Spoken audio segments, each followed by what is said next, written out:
سلام دوستای خوبم. امروز اومدیم به مرکز شهر ساری و میخوایم با هم عمارتی زیبا و قدیمی رو تو این شهر ببینیم که مدتی به عنوان اداره کل میراث فرهنگی ازش استفاده میشده و حالا تبدیل به یکی از موزه های دیدنی این شهر شده. عمارت کلبادی ساری با عمر 200 سالش جاییه که اول از همه در به اون نظرتون رو جلب میکنه. دری بلند از جنس چوب که تزیینات بسیار جذابی روش داره و سردری آجری در بالای اون وجود داره. همین که پا به داخل حیاط این خونه میذارین انگار که از زمان اکنون سالها دور شدین و به دوران قاجار برگشتین. درست در روبروی این خونه حوض بسیار زیبایی رو میبینین که لطافت خاصی به فضای حیاط داده. این خونه از نظر ویژگی‌های معماری اونقدر جذابه که در سال 1370 سازمان میراث فرهنگی و گردشگری اونو از خانواده کلبادی خریده و پس از مرمت‌هایی که روی این خونه انجام داده در سال 1388 اونو به عنوان موزه مردم شناسی و باستان شناسی به روی مردم باز کرده. زمان ساخت این خونه مربوط دوران قاجاره و برای سبک ساختش از تکایای همین دوره الهام گرفته شده. این خونه که از آجر، چوب و سفال درست شده 2 بخش اندرونی و بیرونی داره و برای ساخت پشت بومش به طور کامل از سفال استفاده شده. این خونه 2 طبقه شکلی مستطیل داره و در زیر زمینش سردابه‌ای هست که روزگاری کاربرد یخچال داشته.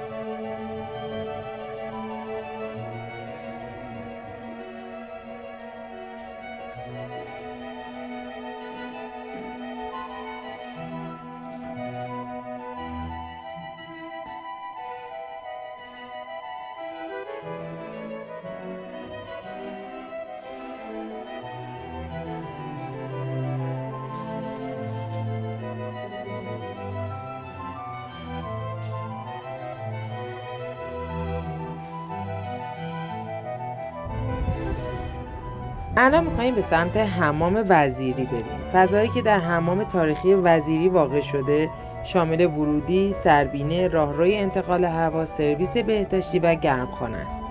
ورودی حمام وزیری به شکل کاملا مجزایی از بدنه اصلیش قرار گرفته و در انتهای باریکه ضلع جنوبی این بنا واقع شده.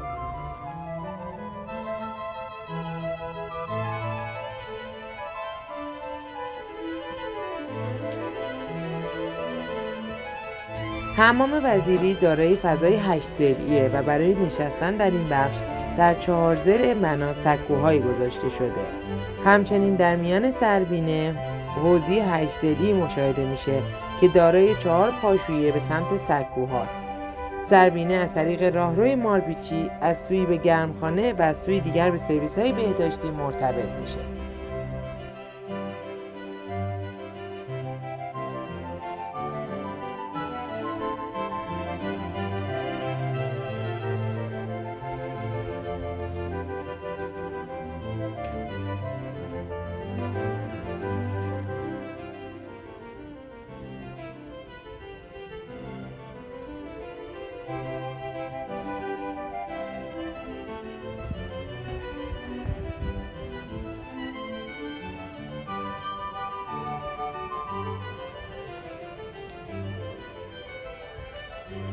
شاید جالب توجه ترین تزییناتی که در معماری این خونه به کار رفته شیشه های رنگی و ارسیکاریاییه که جلوه خاصی رو به این بنا داده. با دیدن نمای این ساختمون احتمالاً از اینکه پنجره‌های طبقه اول و دوم با هم فرق دارن خیلی تعجب میکنیم. ولی باید بدونید که دلیل این تفاوت اینه که پنجره‌های یکی از طبقات در هنگام مرمت بنا عوض شده و پله‌هایی که در داخل بنا هستن بسته شده و برای دسترسی به طبقه دوم در قسمت شمالی ساختمون راه پله درست شده.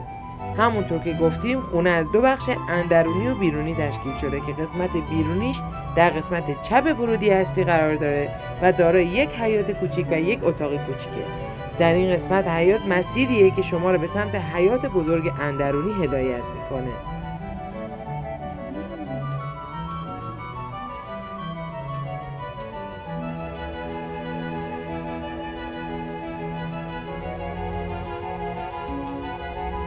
عمارت قاجاری کلبادی حتی اگر موزه فرهنگ و تاریخ شهر هم نبود، باز با حجره‌ها، شاهنشین، حمام، استبل، حیاط و گچبری‌ها و شیشه‌های رنگی و ارسی‌های بلندش یک شاهکار معماری به حساب می‌اومد. این عمارت در زمان قاجار هم از خانه‌های بزرگان اون دوره مجلل‌تر و مهمتر بود که دلیلش صاحبان این بنا بودند که پایگاه سیاسی داشتند و از سران نظامی کشور بودند.